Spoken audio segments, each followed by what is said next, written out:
The following feature presentation is part of the Skywalking Network. This is what you can look forward to on episode 496 of Skywalking Through Neverland. Hey, this is Marti Matulis. I play Vane in Skeleton Crew and The Mandalorian, and I am skywalking through Neverland. I was dressed as Vane, looking as he looks, and I walked over and I was just... Do you think at that point they knew they were going to bring Vane back for Skeleton Crew? Oh, I should tell you every secret I don't know. What was the audition process like for that? This was one of those hey Marty, you want to play a bird? Are you ready? Off to Neverland! Here we go! A long time ago, in a galaxy far, far away. To all who come to this happy place, welcome. Disneyland is your land. When I first made Star Wars, everybody in Hollywood said, well, this is a movie Disney should have made. You're more than just fans. You're family. Best day ever! Secrets love. It's about family, and that's what's so powerful about it. Hey. When you use a bird to write with, it's called tweeting. When we visit the world of Disney, we never grow old. It's a Peter Pan, Never land that keeps us young in heart. This is Jedi Master Obi-Wan Kenobi, and you are skywalking through Neverland. I have a good feeling about this. Yo ho ho ho, Skywalkers! So who is your favorite Star Wars pirate? Is it Crimson Jack? Is it Hondo Ohnaka? Or is it that Nikto Vane? Well, think about it for just a bit, because right now, we want to welcome you back to Skywalking Through Neverland. I am Richard Woloski, but now everyone please say hello to my elfish wife, Sweetie. Those are hard words to say together. Elfish wife. Elfish wife. Elfish, maybe not. Elfish. Maybe it's just me. It's just you. It's okay. It's just me, and I'm really congested, so yeah. I'm having trouble pronouncing a lot of stuff. But I can say Crimson Jack and Hondo Ohnaka. You just can't say wife. Sweetie, what? No, I can't. Sorry.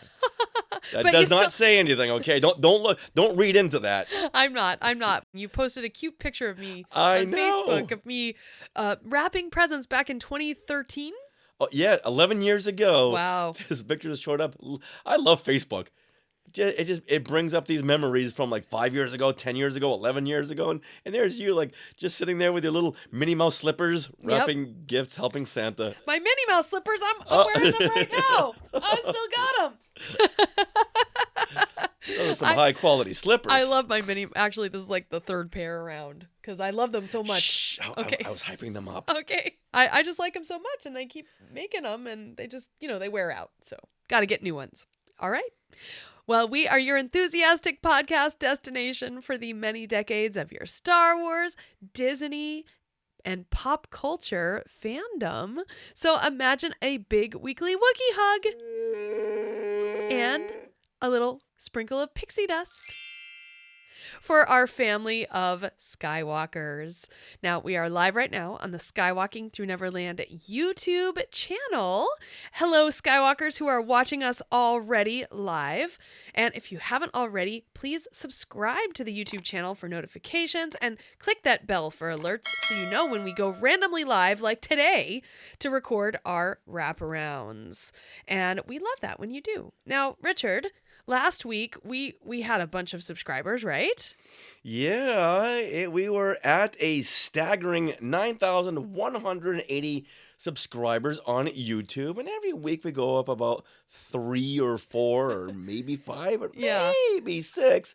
Well, this time, our Skywalkers had treated us with 9. Whoa! So now we have 9,189 subscribers. Oh, that's exciting. Because we were asking, if we can get to 9,200 by the end of the year, that would be amazing. That's just 11. We can do that. 11 away. Absolutely. You don't get unless you ask. That's true. So yeah, so as you're traveling or anything like that, just grab the person next to you's phone and just hit subscribe on YouTube. No problem.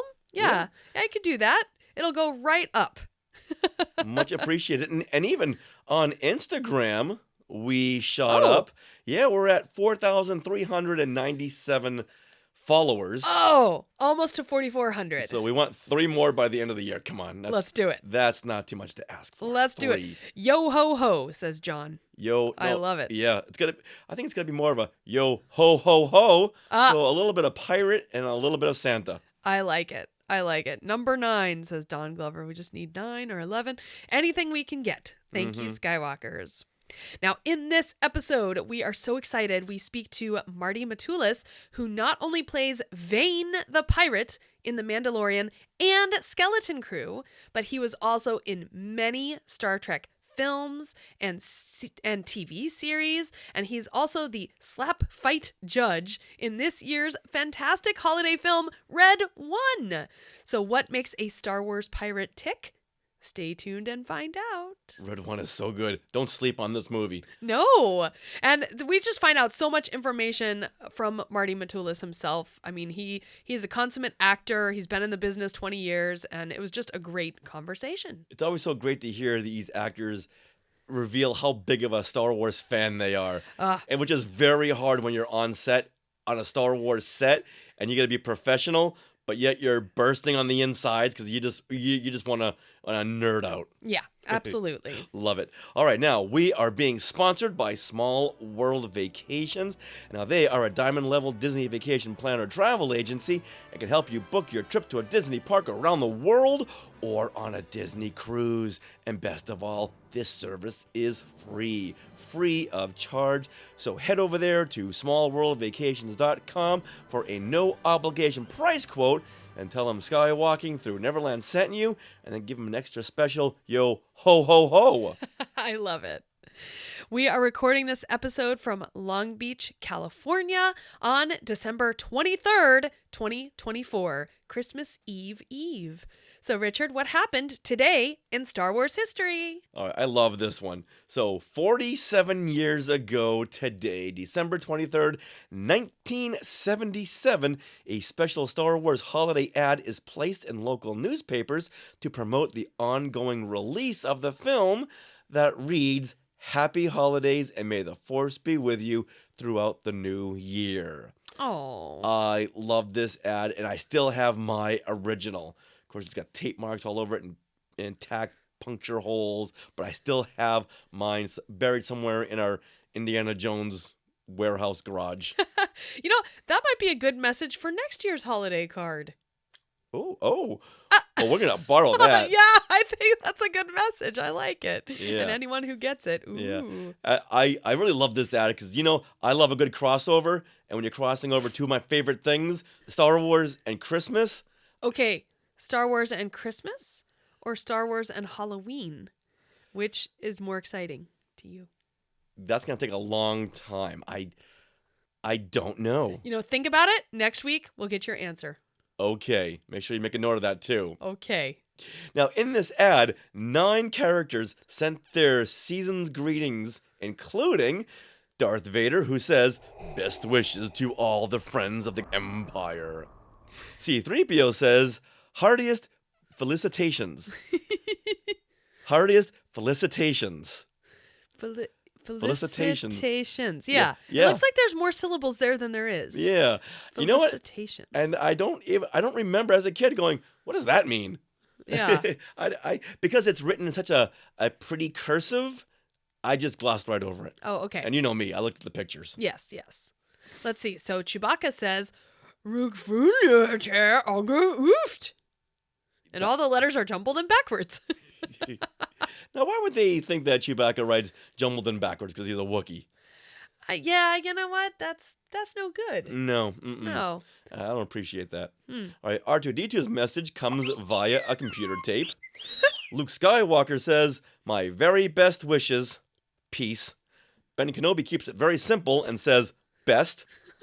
Grand Moff Tarkin goes a little bit above and beyond and says, "Greetings to all the followers of the Death Star." What? Who wrote this? That's so We weird. could ask Craig Miller because he was on the writing end of all these. Oh my. things. Well, Han Solo says, "Best wishes and happy horizons." What? You need to Okay. try again there, Han. All right.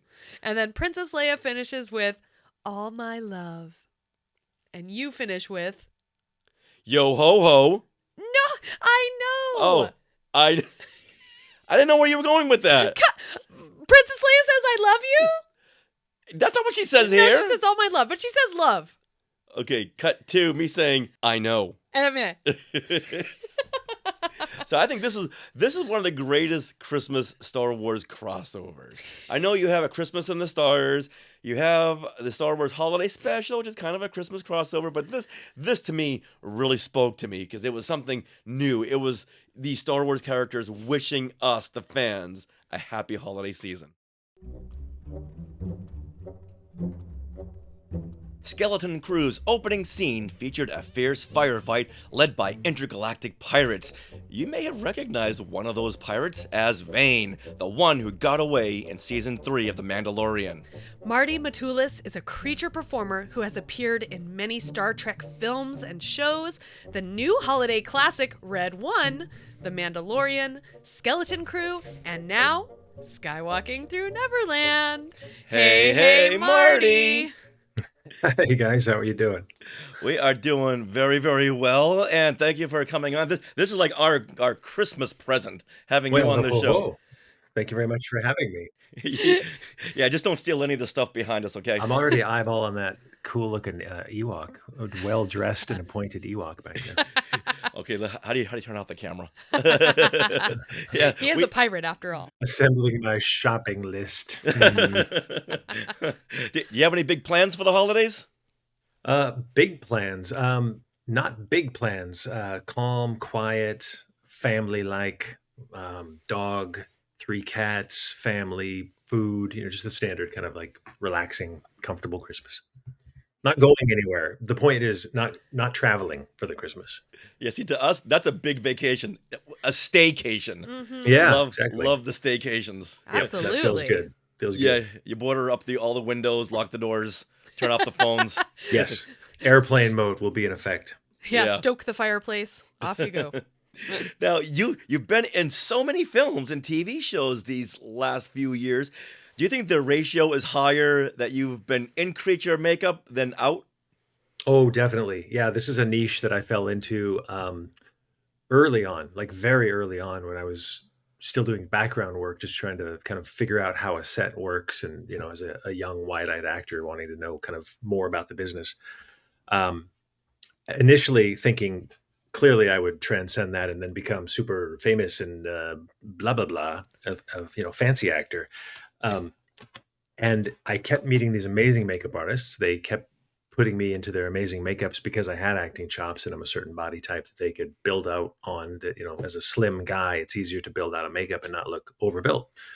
So those factors, I think that I'm quiet and patient in the chair for them. I respect their work and try to maintain their makeups throughout the day.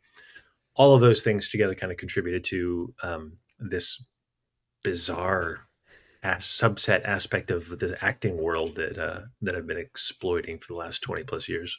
It's funny you said that you're very patient in the makeup chair, because I used to do creature effects back in the 1990s, and some actors cannot sit still for more than 30 seconds. It's like, no, we're pouring algae all over you. You've got to stay still, or this is going to take 3 times as long. One time at a head cast, I nodded off. Oh, wow. I kind of heard that muffled, like, Marty. Yeah. Oh, yeah. ... Do not do that again, sir. Oh, no. You were the perfect age like me when Star Wars came out in 1977. Was Star Wars impressionable to you to the point where you knew you had to get into the film business? I don't think I even knew what that meant back then, but I knew that it cracked my brain open and generated this kind of excitement and creativity, even in my play with my friends in the neighborhood that I'd never really experienced before. Like everybody, it was such a cultural shift, and play with your friends just became, you want to go play Star Wars today, so we'd go play Star Wars. It was just the thing you did, and I think certainly as the years went by, I've seen how foundational that was. Whether it be how action should be shot or what sci-fi means, certainly have drawn on a lot of that whether it be acting or with a camera in my hand or as an editor even. There's amazing things to be learned from those early films. Mm-hmm. When you were playing Star Wars with your friends, what character would you gravitate toward, or what would your friends put you as? Oh, well, it was all, the action figures. That was our world. Okay. Whichever ones I could stuff in my pocket to ride my bike over to my friend's house. If I were just to grab immediately in my head some of my favorites, it was Chewbacca, IG-88, and Boba Fett for sure. Cool. I wasn't too partial. I loved them all. If they had a cool gun, because I do remember, which to this day I could probably match gun with action figure. Oh yeah, IG-88 Wow. had the two blasters, a He did. stormtrooper blaster and a very Long long one. like sniper blaster. And Chewbacca had that fun crossbow. Richard, I knew we were going to get along. Like, Now, see, me, I'd be like, okay, I know what Princess Leia is wearing in this scene, but I have no idea about the guns. And her makeup scheme Yes. and this shot and this shot. Exactly. But the boys like, okay, this is the Kenner Millennium Falcon, Yeah. and we're gonna put IG-88 and Zuckuss and Ford LOM in this ship, and we're gonna have our own adventures. I love oh yeah, that. yeah. You had to figure out who fit where and what guns they had, and Yeah. if they were going to incur any battle damage. Did you battle damage any of your guys? Oh. Because No, I was some people very kept them pristine. pristine. In fact, had to have all my friends wash their hands before they played with my toys. I was that obsessed with cleanliness, and I Do still not have. bend the pages in my books. In fact, you don't even get to borrow the books. No. You're going Oh, to read no. them right in front of me. Yeah. He won't let me borrow his books. Nope. If someone broke the spine in my book, I would throw the book away. Yeah, we do a series called Classic Marvel Star Wars Comics where we review all of the issues of the classic Marvel Star Wars comics of the 70s and Nice. 80s. And then I'll show the comic, my comic that I had gotten in the original days. And Sarah tries to reach for it. It's like, no. What did we just talk about? You're not to We've touch gone these. over this. We've gone over this. Sarah. Yes. Go put on your white gloves and then You come must back. be Oh, you even said white gloves. I was going to say you clearly are a board and bagger, but you're a white glover. I see where we're It's at. true. Oh, It's yeah. true. Oh, yeah. Let's see.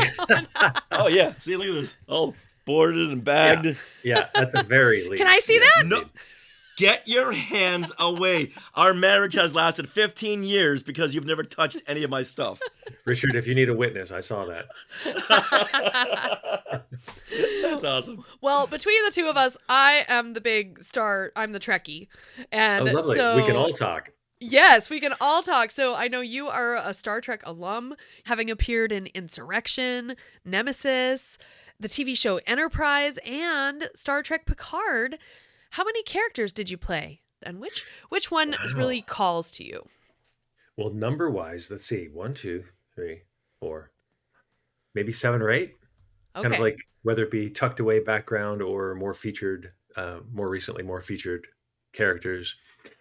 I gotta say, I'm pretty partial to the one in Picard. You've got that really beautiful shot in our screen here of the bald version as we were testing out the makeup. So you ended up with that kind of like weird mohawk pompadour thing, which I thought was hilarious. But the checkpoint supervisor was fun because he had stuff to do. Anytime you ask an actor about their favorite thing, if we had stuff to do, probably going to be one of our favorites. The stuff to do, he has this big speech.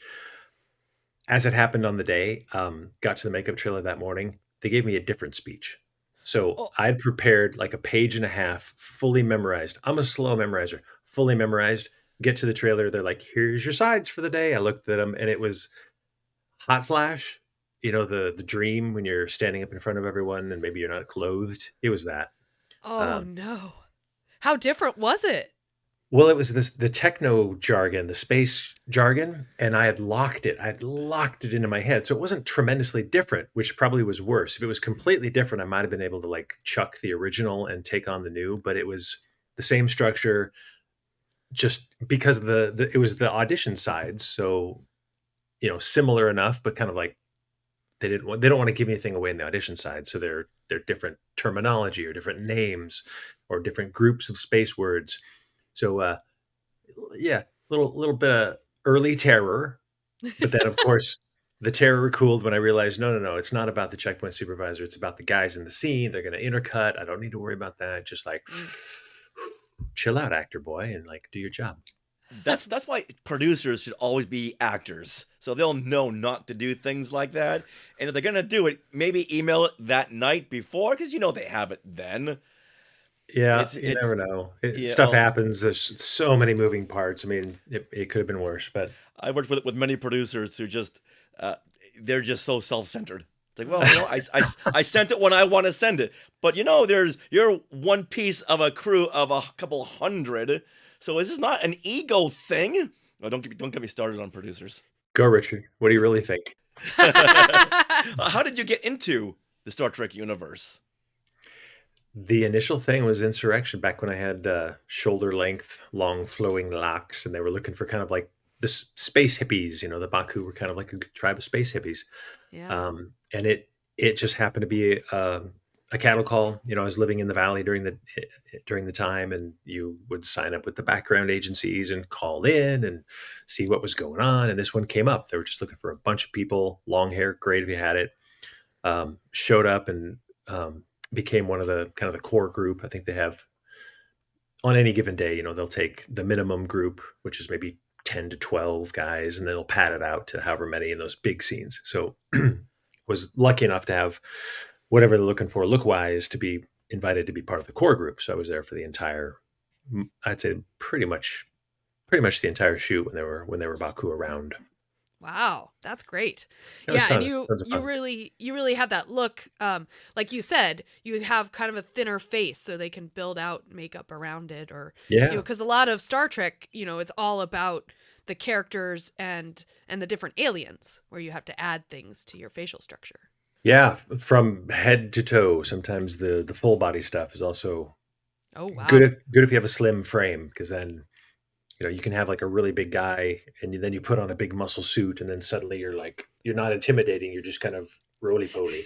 Do you ever see another creature, another character, and it's like, wait a minute, I recognize that frame and that head sculpt.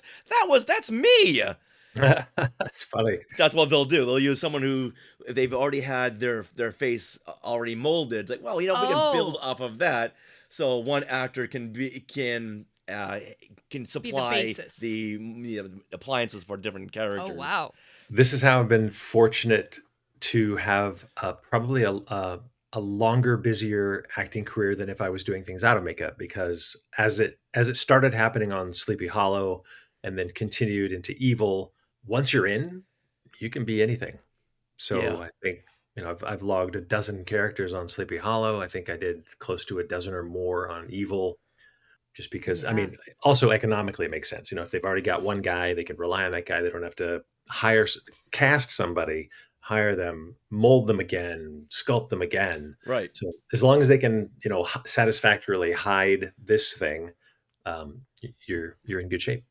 Oh, I get it. So you have already been cast. Like they put the plaster on your face, so the artists can build off that casting. Oh, we need him to be a Baku. Got it. We need him to be a checkpoint supervisor or whoever. Like, well, we already have his frame. His. I watched enough Face Off to know what this means. Exactly. So those plaster positives of somebody's head that they're working on, there are a few of those floating around that are shaped like this. Yeah. In fact, that's kind of how Vane became Vane. I think initially, when I was first cast for that, I was curious to know if they were going to do it as a makeup. So I kind of did a little research and contacted the department, and I was like, "Hey, I just got cast. I don't know if you want a copy of my head." And I actually got a lovely email back saying, "We have a copy of your head, and we're already sculpting because we want to do it as a makeup too." So because of that, he looks great and his face moves, and he's not a rubber mask. He's a full glued on appliance makeup.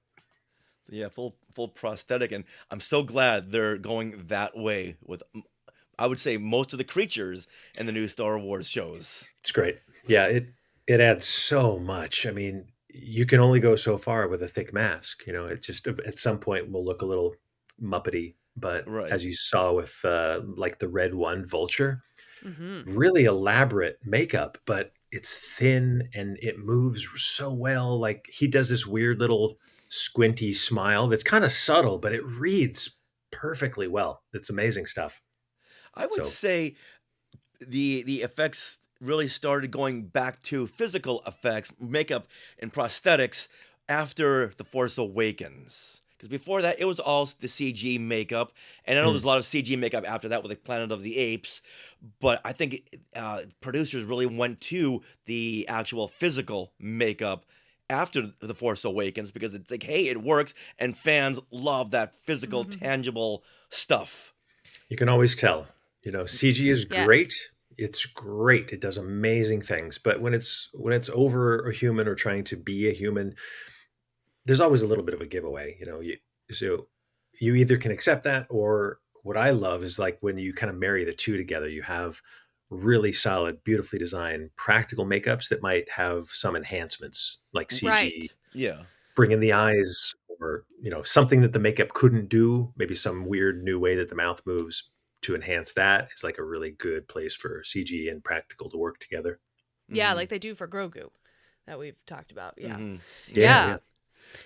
He's cute, by the way. I love that little Grogu. Oh, yeah. How many times have you seen him? He was adorable. Just that first episode, first day Navarro set when they rolled him out.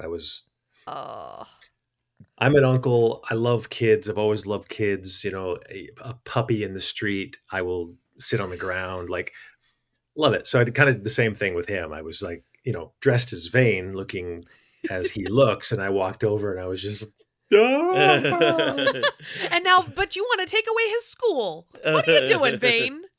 In Mandalorian. Yeah, you want to rough up Navarro. Come on. Bring him along. Yeah, forget Navarro. Let's just take the cute kid and we'll go have some adventures. I don't need that shiny metal guy. So did you get any pictures with Grogu that you're not supposed to show anybody? No, I didn't. After I geeked out and was talking directly with him, because the animators saw me coming and they brought him up and he was active. So I was really engaging with him because it's so easy to do when his ear twitches and he looks right in your eye. I lost myself in our conversation for a minute or two, and then suddenly I kind of snap back, remembering what I look like, where we are, what we're doing. And I look over and everyone's watching and everyone's taking pictures, and someone's got a really good shot of Vane and Baby Yoda chatting it up. I haven't found one though. I would love to get a copy of that, but to date I have not seen one. Oh man. Yeah, you gotta love those Nictos because they do have a soft spot for Grogu's. Yeah. Big tough pirate likes the babies. Yeah. Was Star Trek a stepping stone into working in the Star Wars universe? You said you got cast in The Mandalorian. Was it because of all the work you had done in Star Trek and you already had a full cast of your body? I think it did not have anything directly to do with that. It was more that I'd been doing it for so long in so many different projects that I did have an acting background. But it was just a straight on tape audition with just me acting. But I think that they commonly go through certain agencies that might represent people who can handle the makeups, that already have a track record of being in the process and being okay with the process. Because for the sake of a television schedule, they can't try somebody out who may not be able to handle that and cost them time and money if they like have claustrophobia or like skin issues or something.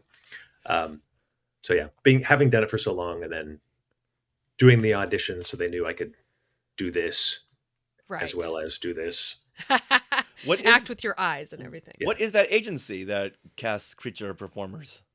No one specific agency. There's usually a division within an agency that covers like stunt and sport, like physical component acting, as well as theatrical or commercial. So they'll usually have like certain people who might focus more on a certain area of acting. Got it. Yeah. Did you ever see your file? Like, okay, he can sit still in a chair. He only fell asleep one time. I would love to know how I am perceived and pitched. That's certainly a blind spot. I know myself only from inside this. It'd be curious to find out how other people are like, that Marty guy, and then you really get the download. Yeah. That would be great. Be a fly on the wall. Right. How long does the Vane makeup take? Vane is relatively short compared to most. He is just a cowl that kind of runs from chest over shoulders up overhead. The face piece, I think that the chin was separate, and then eyes the horns, and then a little bit of paint touch up to kind of blend everything together. He's pre-painted, which saves a ton of time, and not too elaborate since he's mostly wardrobe. And I think we were under 2 hours for him. Okay. Wow. That's pretty good. So when you were auditioning for The Mandalorian, did they tell you this is for The Mandalorian? No, I had a suspicion based on it was the kind of the shootout scene for that first episode. I didn't know anything else casting in the area that was kind of like a Western-y shootout thing. I did a little searching into the secret show codes, and I was like, you know what, this is more likely than not. This is, and if it is, I'm going to lose my mind. So I don't want to think about it too much. But they're calling themselves Buccaneer. I played it as if it were. I'm sure in those sides they sent you for the audition, they replaced names like Grief Karga with Walrus Man. Instead of The Mandalorian, it was Hammerhead. Yeah, it wasn't even that. It was, I mean, they don't even want you to know what the project or property is. So it's completely swapped out. But I was such a Star Wars nerd that the second I had a thought that it might have been, I was like, well, what are they, I need to find out more. So I started researching and, seeing what I could find out, but they're so tight-lipped. You can't really find out much, as you probably know. How big of a Star Wars fan were you when you got cast in The Mandalorian? This big. Yeah.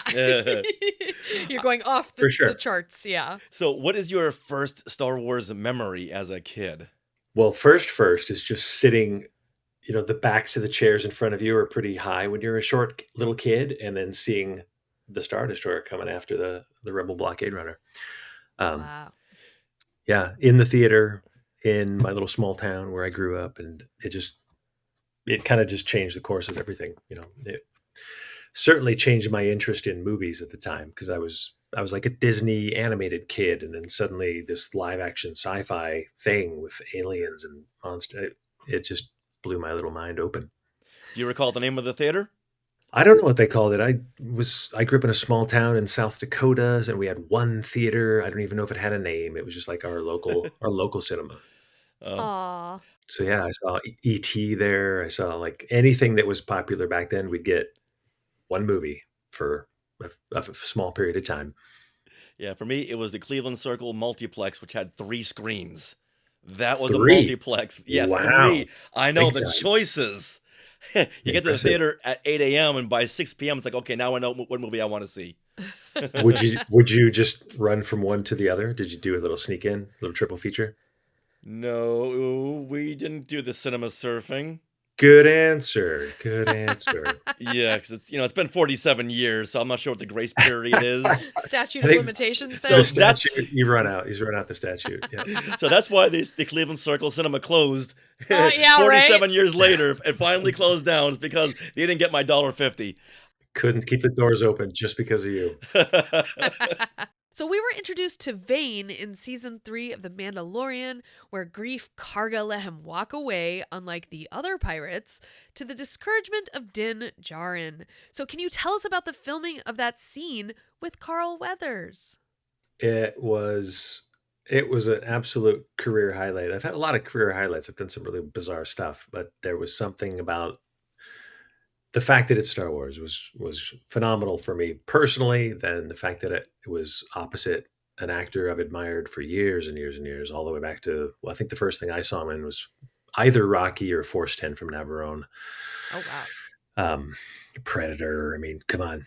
Loved him. And he was the first guy I met on the day before shooting. He came in to the trailer. He wanted to introduce himself, wanted to run lines, just kind of go over things to see who I was and see how the scene was going to shape up. Yeah, the whole day was just absolutely phenomenal. Can you tell us about the shooting of that shootout? It seems so complex. Highly complex. There's a lot of moving parts. It was fun to see that, initially when they're shooting my direction, it's only Carl that I'm interacting with. There's nothing but camera crew on the other side. So once they turned around behind me and they were shooting Carl's stuff, that's when they brought out Grogu. That's when they brought out the Mandalorian. And that's when I got really excited. Like, I knew the pressure was off. They already got the Vane face. Now they're going to go for the really good stuff with Carl. So I could kind of like watch everything else that was happening. And it was great. And then when the Mandalorian gets excited, when he sees like something's going to happen, he kind of like leans up off the tree, and they put that really cool like Beskar scraping sound effect. Like, oh man, Yeah. it's getting close to serious time now. When you make Din Djarin stand up from a lean, Uh-oh. no good thing will follow. Watch out. Somebody said something wrong. So you really have Grief Karga to thank for your life, because the rest of the pirates were all taken out, and even Din said, "You gonna let him walk away?" Which initially I wasn't supposed to. I was hired to be a one and done for the day. They were going to let some other guy go deliver the message, but because I've been speculating. How many years are we now? 3 years past that. I've been speculating since then, like what all led to Vane not getting killed off. But on the day, that morning, when we were getting ready to block the scene, Jon Favreau came up and he's like, all right, this is going to happen. That's going to kick off. He's going to shoot all those guys and you're going to run away because we like that. Oh. So I found out on the day that they decided not to kill Vane. So yay Vane. Was Jon Favreau referring to your facial, like all the nice makeup, or you? Well, we had done a pretty intensive costume and makeup test some days prior, where all the departments get to see kind of like the entirety of it, and typically or historically, it's the makeup team and the wardrobe heads, just a couple of the department heads who are responsible for the parts and the pieces. But this one, I figured, just because Star Wars, there seemed to be more activity. There were more people. As we were getting the makeup ready, I heard that there were some FaceTime phones that were going to be involved, and Doug Chang was coming down. And once I heard that, I was like, oh, hold up. Something's going on here. So I think, they were confident enough to bring me on to inhabit the character. But I think because they hadn't really seen him all together, they wanted him to run through his paces to see what he could do. So I employed my 20 years of intensive eyebrow wiggling under heavy makeups to really kind of like animate that character and let them see what he was capable of doing as far as emoting and moving his face and how the costume looked. I kind of backed away and gave him a little twirl. And, so because of the beauty of the costume, I think the quality of the makeup, and then whatever I was doing to animate that, I think all those factors probably contributed to keeping him around. So absolutely. I mean, you bring it to life. Yeah. So do you think at that point they knew they were going to bring Vane back for Skeleton Crew?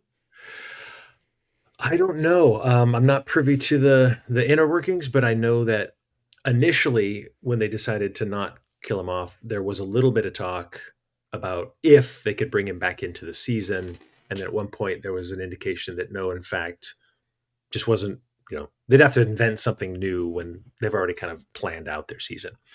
And then some period of time after that is when I got the word that there was this new project that they were going to send Vane over to, which was another amazing gift that I was not expecting to get to inhabit this guy again. And at the time, because I'm such a Star Wars nerd, I was on the internet immediately like, well, what else is it? What's a new project? That's got to be some. I was thinking like maybe it's Ahsoka, because I knew there was a little rumblings about Dave doing the Ahsoka, and I was like, well, how would that work? My mind was running to see how pirates and Ahsoka would. Yeah, she's only had dealings with Hondo, I think, really, but Hondo. Yeah. Someday. I think Skeleton Crew should have been called Star Wars Pirates. That's because pirates has been prevalent in Star Wars since the very beginning, going back to Crimson Jack, and they would even call Han Solo a pirate, which I never really got. Did they tell you anything about Vane's piratey background when you were cast? Yeah, I was left to my own imagination. The only thing was the indication that he spoke with a British accent. Oh. So I took that upon myself to think, well, pirate, British, not going to be very like radar trained upper crust pirate. He's going to be a little more rough around the edges. So I cobbled together a couple of things that I thought I could that my non-British brain might be able to handle on a daily basis. And then they were okay with it, and so that kind of became his voice. Yeah, I really like the speech pattern of Vane because he didn't sound like any of the other creatures. He had this what I call piratey attribute, where he would elongate some words and tease some words, and that really fit into Vane. I think that's one of the reasons why a lot of the Star Wars fans really grew attached to Vane, because he wasn't just a two-dimensional character. He had a lot going on there. Thank you. I was hoping to have some amount of interest and layers, something that someone would chew on to at least kind of speculate a little bit about him, or at least enjoy him. At the very least, just kind of enjoy the character and not wish for his demise. Yeah. Did you have to show Jon Favreau or Dave Filoni this new pirate character you had developed with the accent so they could decide how far to go with the British accent? There was no indication on that.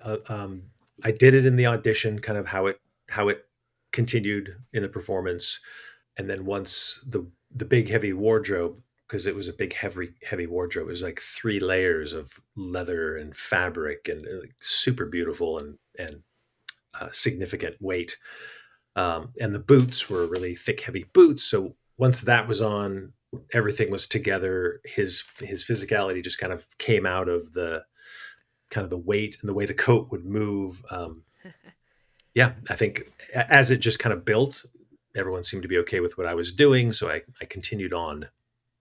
Okay. So later on in the Skeleton Crew season, we're gonna see Hondo Ohnaka. Yeah, what do you think? Yeah. Hello. Oh, I should tell you every secret I don't know. Oh, because they tell me everything.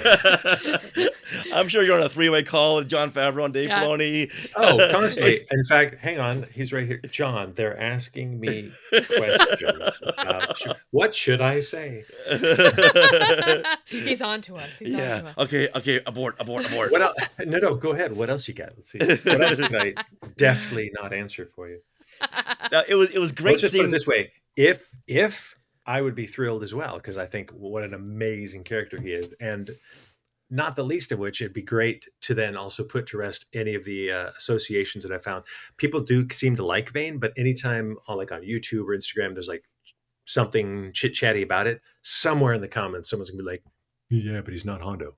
Aww. No, I get it. No, I don't take it personally, because Hondo is so great. He's affected so many people. He's a lovely design, and the vocal performance is delightful. Yeah. Oh, Jim Cummings did a fantastic job Yeah. with Hondo Ohnaka.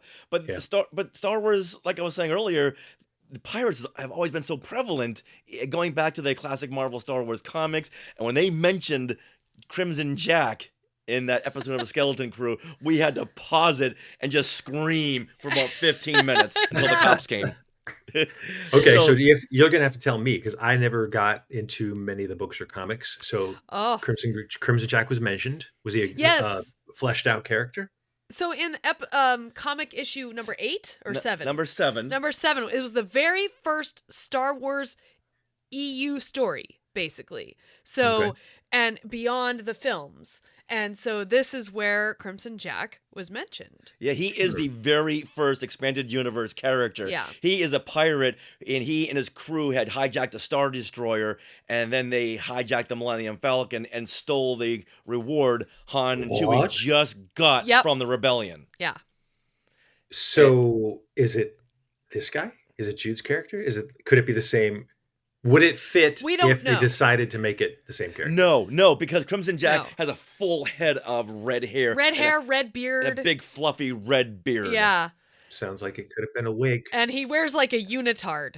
Well, Jude Law's a theater guy. He might get into a onesie. Yeah. I think that Jude Law was just Jod Nanawood. Yes. Yeah, that name. But when he was saying I was Crimson Jack, I think he's just trying to use that moniker to give himself that big reputation. Right. Yeah. So he's just using it kind of as a moniker. So yeah. Crimson Jack would have been known. He could have just taken it on to kind of like have another association that didn't really belong to, because he's a pirate after all. Yeah, He is. exactly. And Yeah. Kim calls him Crimson Jack. Right. So it's like her moniker for yeah. him. Yeah, but he well, could have but- just been using that name for different parts of the galaxy, whoever he wanted to really up himself. Right. Kim is the owl. I love She kind of she's knows so he's cool. he's full of it though. Yes, that's She true. clearly is aware of him. Yeah, and if he wants to match her on any kind of level, he needs to give himself Oh. up as a bigger character than just Jordan Wood. Right. Who's afraid of Jordan Wood? Who's afraid of the big bad John and Who's afraid of saying his name 3 times fast? I want to know more about the Kim character. That's a delightful character. Me too. And they did tease that she'll probably come back within the season. When she tells another character, "Oh, call on me anytime for help." Well, somewhere in there she's going to be called upon. So It was an open offer for sure. Yeah. Hopefully we'll see. Yeah, her. well, that's a CG character that I don't mind being CG because No. she looked so good. She's so cute. Ah, Yeah. And it's Archimedes. since there were no pirates there, I didn't get to see anything of it or even know about her. I'm wondering how much they must have had some sort of they must have had a live action puppeted version. Oh yeah. If only for reference, but I wonder if there's a combination there too. Knowing how much they wanted to do practically for the show. Mm-hmm. I'm sure there's something. Now, Combo. you were just at the world premiere at Disneyland a couple of weeks ago, right? For Skeleton Crew? True. That was so much fun. Yeah. Oh Delightful. my goodness. Yeah. And judging by how much those kids have grown, when did you shoot Skeleton Crew? Because they look like 5 years older. Season 2, the college years. The college years. Yeah, I think it's probably been almost 2 years since we wrapped, and then we shot a year, 6 months. Yeah, I don't even know how long the kids were on. I think my involvement was over the course of some months, but it's been a few years. When you're 10, 11, 12, 3 years means a lot. Yeah, absolutely. Okay. So they really shot up. Yeah. But which I love is that I heard, I think it was John and Chris, some interview where they were saying oh no, we have an idea for season 2. So hopefully there will be some talk of a season 2. Was that your first time seeing those episodes at that screening? Yeah, I've seen nothing. I mean, I saw little snippets. We went in for some ADR, as you do. So I got to see a couple little things just to get a sense of kind of a couple of things edited together, which doesn't really tell you much. So this is I'm as much of a fan right now as everybody else, just getting to kind of experience what this planet is, where the kids are coming from. That's kind of weird. Yeah. Oh, it's like the something's treasure. going on. Aden's one of the biggest Star Wars mysteries since It's great. I Am Your Father. Yeah. It's so good. I can't wait to figure it out because, like I said, we're just some pirates doing our thing. We don't really get to know much more than what we're doing in the moment, which is see that kid? He's got a credit. We get the basics. So when you were shooting your scenes for the first couple of episodes, did they tell you anything about the story? Oh, of everything. Skeleton Did you want to know? We would love it. Thank you. But just in the fact that these kids they've been jettisoned into hyperspace and now they're lost and now they're at Port Borgo. Yeah, thank Borgo? you, Borgo. Yeah, Port Borgo. And did they tell you anything that led up to that, or did they say? I don't. We got no. Hey, here's what this means. There was no kind of get you up to speed. It was just whatever your sides were for the day and speculation after that. So I knew they were kids. I knew we were trying to chase them, get their money. So that was basically it, which for the scene and for the characters, that's fine. For me, I'm oh, come on, give me more. Yeah, no kidding. How were those kids to work with? Because I don't think there is not one bad actor in the whole cast of Skeleton Crew. Right? Those they're solid. They're solid. They are so good. They are. Yeah. Every one of them is so believable. All 4 of them are lovely kids, and as we've seen in some of this, interview press stuff after the fact, they're just as lovely off camera as they are on. They're smart, talented young actors, and I can't. Again, hopefully there will be a season 2, but either way, it's going to be fun to watch these kids grow because clearly they've got chops and they're going to do great things with their acting careers. on set they were total professionals and total kids, but then aren't we all? So, yeah, it was no time at all before they were giving me the whole "we got your nose" joke. How dare they? How dare they? It's not like he can do anything about it. He's just literally got no nose. Yeah. Even at the premiere, Ryan was like, "No nose." I'm like, "That's right." Oh no. Yeah, we just saw a TikTok today of the kids on the set walking, and they had kazoos, and they were like doing a kazoo Christmas Carol parade. Yeah, Christmas Carol parade.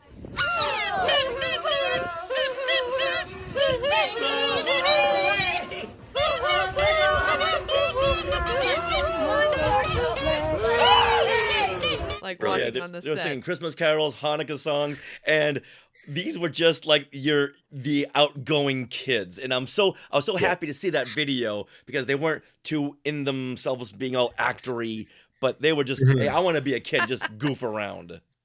Yeah, and I think it could come down to anyone's influence, but I'm sure everyone was conscientious that to have a young actor on set, you do have to make it fun and supportive, and anything you can do to have them be comfortable and relaxed and feel supported so they can deliver their best performances and have a great time and not feel the pressure of what can typically happen in a production schedule or a pace. That pressure can come across as like frustration or even anger, like, come on, like none of that was there. I think not the least of which was the kids' involvement, but I think the tone in general just kind of maintained itself as like a relaxed, supportive atmosphere for everybody. Okay. Was Robert Timothy Smith, was he in the Neil outfit when you shot with him? It was a combination. It was either him with his camera rig or whoever was in the head walking around. I think they had two other people and him kind of splitting the time depending on the needs of the moment. Okay. I'm not sure though. I'm not really sure. Yeah, I think you can really tell when it's Robert Timothy Smith in the outfit because you can tell the little boy in that outfit, how he's just playing with something or just doing his little mannerisms. I assume you've seen episode 3. Yes. Yes. He's so good. Yeah. Such a good episode. Oh, 4. Episode 4. 4 is the one where Neil has a big part. That's Neil's big episode. Yep, so good. Lucasfilm had sent us the screeners for the first 3 episodes, and we just wanted to be armed in case anyone came at Star Wars with this is not going to be good, this is not my Star Wars, where we can say, we've seen it, you're going to be so surprised. It's really lovely. I can understand how passionate people get about it, as we should, right? Because that just equates to the love we feel for it. And the only tricky part is that passion can mix with opinion, and opinion can turn into shoulds and shouldn'ts. That's where I feel like everyone needs to kind of like let's all check ourselves. I know the internet fosters the notion that our opinions are maybe more important than anything else, but they're not. They're there to support and like offer, hey, isn't it great that we're all loving this thing? Let's talk about the thing. And I think that's where I love it is seeing people come together, certainly around this show. And I haven't dug too deeply, but from what I've seen, people are really loving the vibe and the feeling that this show elicits in all ages. Like, I'm in such the sweet spot for this show too, because of the influences and the kind of the Spielbergian Amblin styling. It feels like it felt when I was a kid throwing my bike over obstacles to go continue the adventure in the woods, Yes. I mean, speaking of that, as a fan watching this show, what have been some of your favorite Easter eggs, either Star Wars or Amblin? Probably I think it's the bikes in the woods when Neil and Wim are working out the radio call signs and they're doing that side shot with all that beautiful golden light coming through the trees. Just as a piece of art, I think that's a glorious shot. I love that kind of stuff. I think as a specific callback to something like Easter eggy, I think when Wim is riding the bike on his shortcut and he goes under the diagonal log, I'm like, oh, come on, Return of the Jedi. Like, is he on Endor or is he not on Endor? I thought that was great. Yeah, I think anything with Neil is gonna be Yeah. great. He is Skeleton Crew's Grogu. And Yeah. Hashtag Neil Nation. yeah. And as an Easter egg, I'm not sure you would call it an Easter egg, but I'm glad he's not an Ortolan, which is the Max Rebo Yeah. species, because then that would mean he would just have 2 legs and he wouldn't be the cute character that he is here. Could have had some mobility issues based on the demands we've seen so far, but Right. yeah, I'm glad he's capable of flying the ship. Yeah. Yeah, and if you have you read the classic Marvel Star Wars comics ever? I think not. I think I had the original oversized of A New Hope. Treasuries? But that's about as far as I went with the comics. Okay. Yeah, because there's I would say a lot of classic Marvel Star Wars comics Easter eggs in this. Like when they're walking to Wim's and you can see mean Kim? Kim, what did I say? Wim. No, yeah. Yeah, Kim's place on Kim- the planet, on the moon, and then you can see the planet above them. There's Yeah. like so many panels in classic Marvel comics that are like that Where you shot. see the characters walking along the planet's surface and you see like the moon or planet Right. behind them. I know a lot of people say that's more ET or more Stand By Me, and I guess it can be whatever you want it to be, but to me it read as classic Marvel Star Wars comics, seeing how a few scenes later they called out Crimson Jack. Yeah. They're diving deep, and it's Yes. rewarding to kind of find those things. You know, there's going to be a lot to search for later, but it's also nice when it kind of pops up in the moment. You're like, that was that thing. I have one other one. Oh, Unofficial. No one else has talked about this that I'm aware of. But when Wim is going to take his shortcut and he goes back home, the garage door is coming up, and he does his little roll under the garage door. Raiders of the Lost Ark. dun, dun, dun, Totally. dun. It's just going up instead of coming down, and he didn't whip his whip back out. But that's what that one reads like for me. That's cute. I like that. So now, did you get to keep any of the Vane prosthetics afterwards? Oh yeah, he's right over. Hang on, he's right. No, I'm kidding. I just had a kitten walk by. That's a kitty cat. That doesn't look like Here's a little- Vane. There's a little baby. Oh, who was that? No. Well, to be honest, we're working out names for this one. She has a sister that we named Charlie, like right away. This one seems to be defying names. I was considering calling her Teflon. I think Ruby's in the running right now. Huh. Nice. Unknown So at this very, point. very Charlie niche. and TBD. TBD. Oh, there you go. There you go. And then you can find out what TBD actually means. Right. It'll be the new kitty cat name of 2025. There you go, TBD. But to your question, no, I kept nothing. I think the thing that everybody wanted was one of the credits, of course, but Oh. no, I'm willing to go to the 3D printed aftermarket world of crafters and come up with a few just to have. But Right. no, I think despite the desire, there's more of a desire to not run afoul of someone whose job it is to collect all the things. Yes. So I resisted any urge to hang on to Vane's like really cool medallion necklacey thing with the curved horn. Like they're beautiful, but it's part of him and it belongs to him, which Right. belongs to them. So there was nothing that came home with me. But seeing how the prosthetics did they get used and they get all this sweat collects in them and they have to gotta discard them and give you a new one. How many Every day. prosthetics did you use? Every Wow. day you use a new prosthetic. Yep, every day it's fresh. Typically with something like this, they will try to reuse the cowl because you can get more use out of it because it's just kind of tacked onto your head. So they'll clean things up and touch them up if they need to. The faces are always one and done because the removing material breaks down the glue and it's nearly impossible to get that off of the material once it's been used. So they just like slice them to pieces and chuck them. Okay. Yes, I thought maybe there was Everyone, I said slice them to pieces. There's no need to go into the garbage can looking for anything. Can't cancel the plans for tonight. Oh, darn it. Okay. No dumpster diving. You're not going to be rewarded by dumpster diving, anything like that. Yeah, the actors I used to work with when I did the prosthetic makeup, they'd always ask for, "Hey, can I have one of those pieces? If you're gonna throw it away, can I have that?" It was no Vane, so I'm sure all those Vane pieces are collected and done whatever they're gonna do with them. Maybe put them on eBay. Maybe. Oh, I found something I wore on eBay one time for Sleepy Hollow. if you've ever seen that, there was an episode where they had this kind of a Chinese demon they called a Yao Guai. Really beautiful makeup. He was red but super textury, kind of like snaggly tooth, and he had like big claw hand. Amazing. Peter Weller directed that episode. But once the show was done, they fire sailed all these gorgeous costumes, to like turn of the century costumes that they'd built, and I found they had the suit and one of the faces that was just beat to crap. And I thought, someone's so motivated that they're going to bid on somebody's sweaty old suit, or they're going to like try to extract my sweat DNA and try to clone me. So there might be like little disgusting Marty babies out there in the world.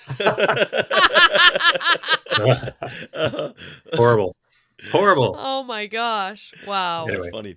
That's the only time that's ever happened. Now, tell us about your part in the film Mandalorian and Grogu.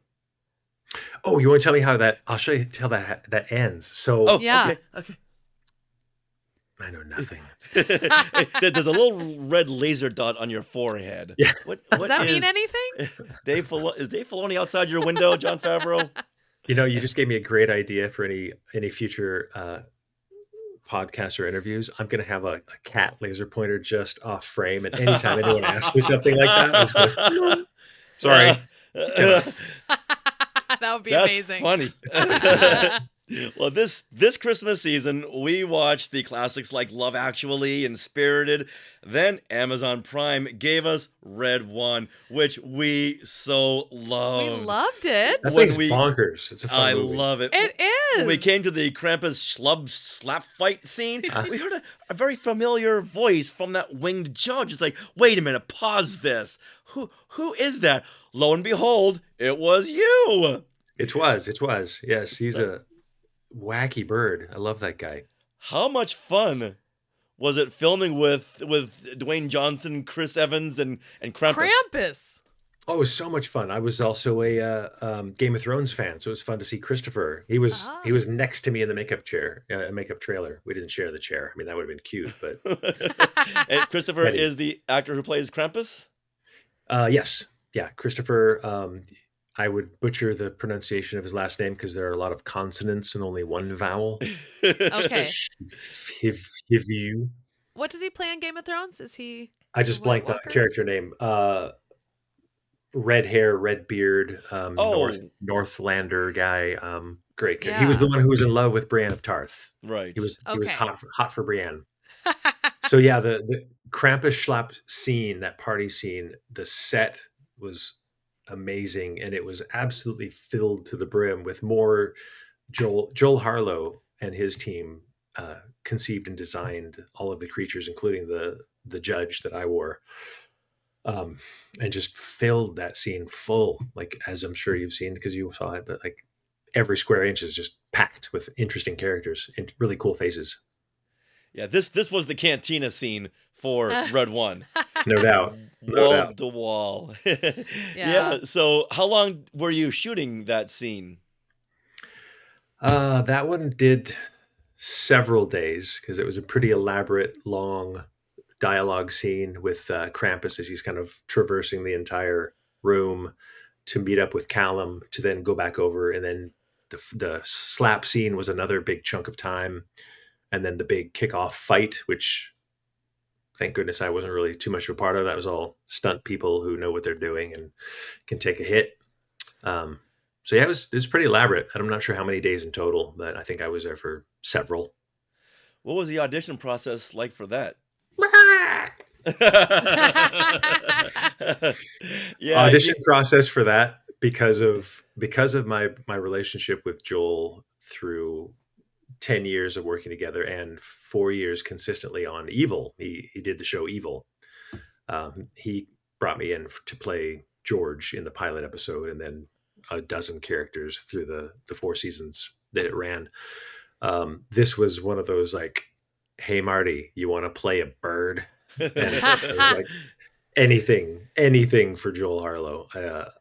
That guy, he comes up with the craziest ideas, and whomever is responsible for sculpting them, they're always going to be something fascinating. And this guy, I don't know if there's I think maybe on my Instagram, there's a couple of really good detailed face shots. Yeah. If you can like check that out and zoom in, this thing is so detailed. You never saw it in the kind of mid background in the show, and it was also kind of dark, but the level of detail in that bird's face is just absolutely beautiful. So he was a Yeah. lot of fun. Yeah, we're looking at it right now. That's amazing. And then you had to wear contacts as well. Yep. Contacts and teeth, kind of scraggly teeth. Oh, wow. Yeah, he kind of looked like the Vulture from Spider-Man with the big wings. Right. Yep, And very that- vulture-y. Yeah. Yeah. I love that first contestant for the slap fight because he looked like Dr. Zaius. That was another amazing makeup, and I adored what he did with his eyes as he's like watching the hand get closer. Yeah, why would anyone willingly participate in this slap fight with Krampus? Right, You're there must have gonna been lose. some Yeah. good payoff for that. Good thing you weren't that guy. No. I think the bird was the smart one of the thing. Just like demonstrate, give some rules, stay on the safe side of things, off on the side. Yeah, you're smart. So Dwayne Johnson and Chris Evans being the only ones who weren't in makeup, did they like just spend the day? If it were me, I'd want to spend the day just looking at every single creature. Oh, going, yeah. Wow, look at that makeup. I don't think they ever saw. They didn't show. I was on a perch. I don't think we ever saw what he was standing on. Like he looks really tall in the scene, but I was actually kind of crouched up on a big log, like a perch for the bird. So I had a really good vantage point to see all this. And of course, when they brought the guys down, I was kind of just checking to see what they were doing. And yeah, I think Chris more than Dwayne was just constantly just scanning around and just taking it all in. Dwayne as well, but of course he's got 5,000 things on his plate, not just the creatures. But it was an undeniably amazing place to be and to witness. Well, you know what? When there's finally a category for creature performers at the Academy Awards, which there really should be, who would you nominate and why? Doug Jones. Oh, yeah. Dougie's the best, and he's put in the miles. He's delivered some amazing performances, both in and out of makeup, and some just beautiful work. The guy's a phenomenal actor. And to your humorous point, it's legitimate acting, and there should be some recognition that it's not just these creatures. I think Yeah. there's some, even on our side of the fence, we witness this kind of like odd disconnect where, and we don't mind this other than wanting to have the world recognize that there are humans inside who are trained, and we act and we develop the characters, and then we get buried in this beautiful makeup, and then we deliver a performance through it. Doug's one of the best. He's certainly the guy that I sought out years and years ago to say hello to as another tall, skinny guy. And he couldn't be a warmer human being, more talented actor, and just a beautiful human. He's a lovely, lovely guy. Nice. When you are about to shoot a new project, is there someone that you watch just to get some pointers from or hints? Depends on what the thing is. If it's a pretty heavy non-human creature, I will typically try to find some kind of an animal to associate with, maybe to come up help with his physicality. I might pull things, as any good actor will do. He'll like cherry pick things, but even if it's a Wendigo creature, I may pull something from like Laurence Olivier, like just find some little trait to keep myself entertained. Chances are really good it'll never come across and never read, but it gives me something solid that I can ground the character on it and kind of maintain consistency. Like for Vane, the voice was the thing. So I had a couple of different influences that I kind of smashed together that I could call up and kind of remind myself what he sounded like. And my hope is that they're, well, it's a makeup artist friend of mine, amazing makeup artist who, thank you for reminding me, I need to text a happy birthday to Lois Burwell. She's an Academy Award-winning makeup artist, friend of mine who I've known for years. And she has a lovely, lovely voice. So I leaned heavily on her voice for the accent, put in a little smattering of Russell Brand. So it's maybe two-thirds Lois Burwell, a third Russell Brand, with just a little pinch of Captain Jack Sparrow, I'm sure. Inevitably, he's going to seep into it a little bit. With a little bit of the swagger there. A bit, yeah. He's got a Yeah. little bit of that kind of like loose limb swagger, without Nice. quite the drunky drunk, but similar.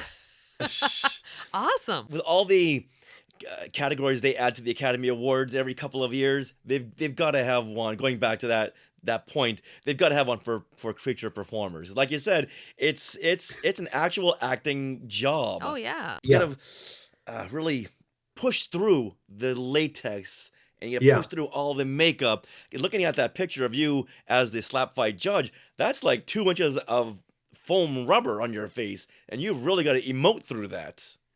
Yeah, I was trying to think. It's usually either foam rubber or silicone at this stage. I think his face was silicone. It's usually a combination. I think the cowl might have been foam. The face is point I'm getting to. Silicone is what you want, because if it's thin, it'll do anything your face will do. Like, that's if you're going to deliver like a primo acting performance, thin silicone would be the way to go.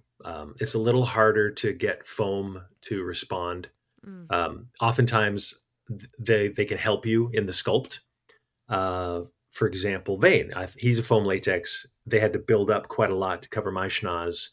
So what they did allow me, because of that, was a lot of area around my eyes, and then they also split the eyebrows so I could get a little bit of activity in the eyebrows.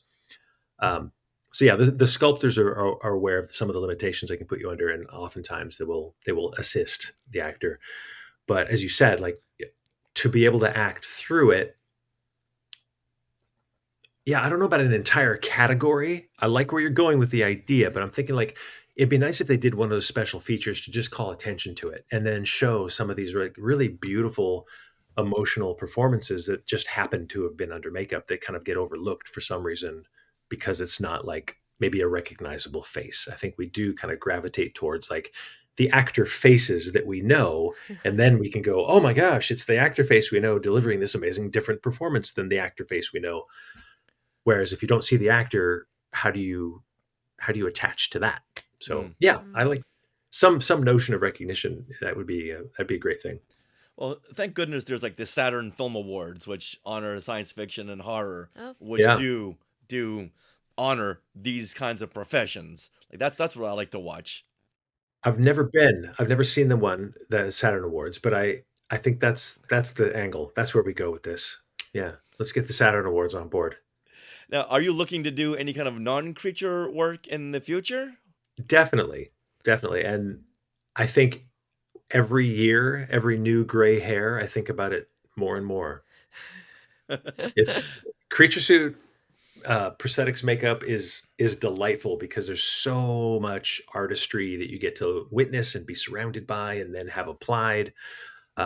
It's delightful, but it also, it's tough work. It's physical work. At times can be unpleasant or uncomfortable, or you could feel constricted or limited. But then seeing the results is a joy as well. But having done it for so long, I'm definitely interested in doing something where I can just animate this face and not push through another face. So yeah, I mean, we'll see how it goes. I don't know. There's nothing on the horizon right now, but I am actively looking to do more just character actor work. Okay. Well, plus there's your role in Mandalorian and Grogu. Oh yeah, did I tell you about that? Yeah, no, yeah. So day one, ... There's that little red light on your forehead again. Oh no. Yeah, you better watch out. Duck and dodge. Yeah, I love the fact that in the prequels, a lot of the costumed characters got a chance to make cameos as their non-costumed faces. Like we saw Anthony Daniels in Revenge of the Sith, and we saw Ahmed Best in Attack of the Clones. And I loved how Lucas did give the nod to the actors without their heads, their familiar characters. I'm not sure how much time you have to put in before you're granted that opportunity, but where's a piece of wood? Yeah, there you go. Knock on Formica. Yeah. Well, before we go, we want to know, what other franchise are you gunning for next? If I had my druthers, if I could just plop myself onto a project, I would say Dune. I think Denis says he's going to gear up for the third chapter of Dune. That's where I would go. Nice. I love that world. I love Denis Villeneuve's vision and his abilities as a director. And Dune is an amazing property as well. Yeah, something along those lines. I still love the genre stuff. Sci-fi is great. Something medieval would be great. Oh. Give me a Western any day. Even a deconstructed Western. I'll take anything with boots and horses and being outside. The Revenant. Can we I don't know if we could have a sequel to The Revenant. I'm not sure how that would work out. A prequel, yeah. Yeah. Yeah, exactly. And how it all went bad. Right. Oh, that's funny.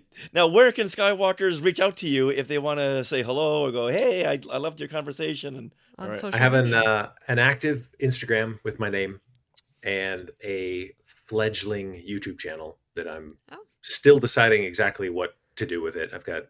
I've been a shooter and an editor for as long as I've been an actor, so I've got a large vault of footage and a few ideas as to how to use it. So that's forthcoming. What's the name of your YouTube channel? Marti Matulis. Oh, okay. Right there. Just the names. Excellent. Can't be any harder. Now, There's a couple things in there that there's one. I did a Lego build in advance of the show, the Onyx Cinder right there. Oh, cool. So I did a little YouTube edited video with that build. Oh my goodness. Well, we'll have to check it yeah, out. we'll put that link in the Enjoy. show notes. Okay, Yeah. great. Enjoy. Now, if Vane were to take us out of this segment, how would he do it? He would probably steal that Ewok right there. He would steal the helmets right over there. You've got something on the back of your chair. I think. What's behind you over there? Oh yeah. Oh my gosh! Look over there, you guys. What is that? What? Okay. What is Okay, it? quick, get out of here! Get out of here! Get out of here! Yoink yoink.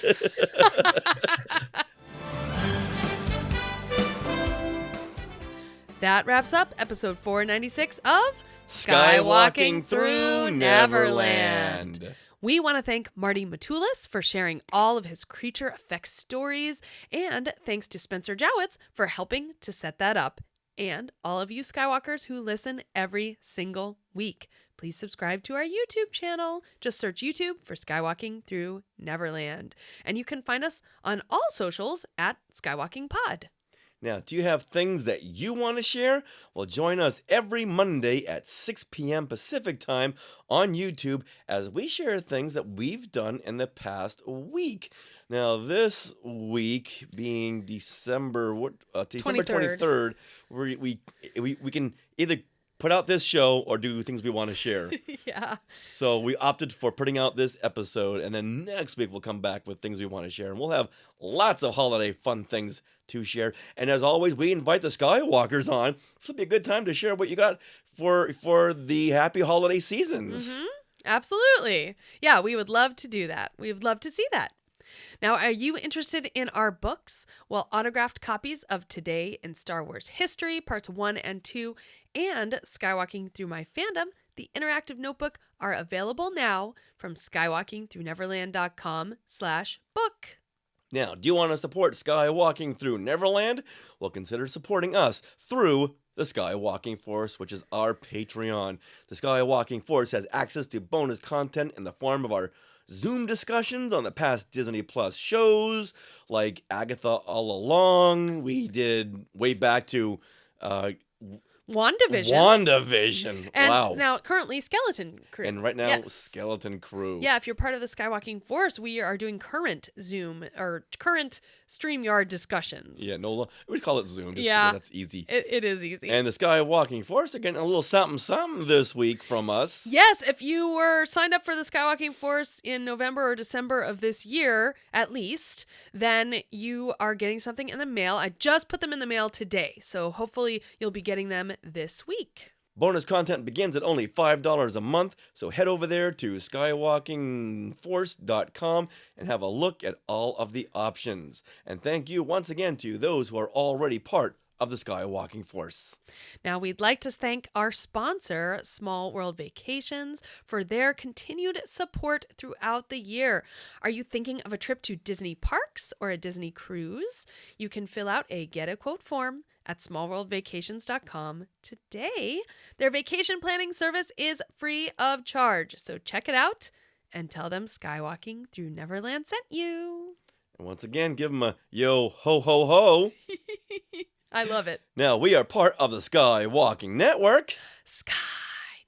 where you can find other great shows like Talking Apes, The Max Effects Podcast, The Neverland Clubhouse, Totally Tell Me Everything, Star Warsologies, and the YouTube shows Collectopolis and Today in Star Wars History, where I just posted our Today in Star Wars History video up on our Facebook page in the group, all about that Happy Holiday ad. And always remember to yo ho ho ho. Yo ho ho ho. And a ho. And Neverland on Alderaan. Hey, look at those names to the left. They are part of the Skywalking Force, our Patreon. Become a producer yourself and check out all the Disney Plus themed bonus content available depending on the level you subscribe. Become a member of the elite Skywalking Force at skywalkingforce.com.